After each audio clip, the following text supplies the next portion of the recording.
Natagpo ang patay ang isang truck helper sa gilid ng National Highway sa Barangay Lipata, Surigao City, Linggo ng umaga, Marso 30. Kinilalang biktima bilang Glenn Espartero Porras, 30 anyos, binata at residente ng Pigkawayan North, Cotabato. Batay sa investigasyon ng mga otoridad, kasama ng biktima ang kanyang kapatid na si Mario Porras, 49 anyos at iba pang kasamahan mula sa isang trucking company.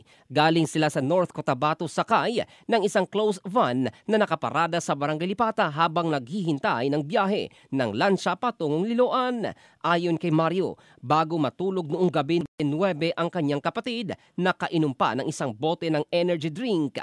Kinaumagahan ba ng alas 6 ng umaga, sinubukan niya itong gisingin para pag-usapan ang bayad sa lansya, ngunit hindi na ito tumutugon. Nang siyasatin, natuklasang wala na itong buhay. Batay sa kanilang pamilya, may iniinda ng sakit sa puso ang biktima na siyang tinitinang dahilan ng kanyang pagkamatay na wala namang nakitang palatandaan na may foul play ayon sa pulisya. In the heart of changing lives, ito si Jovel Candado ng Brigada News Philippines, the Music and News Authority.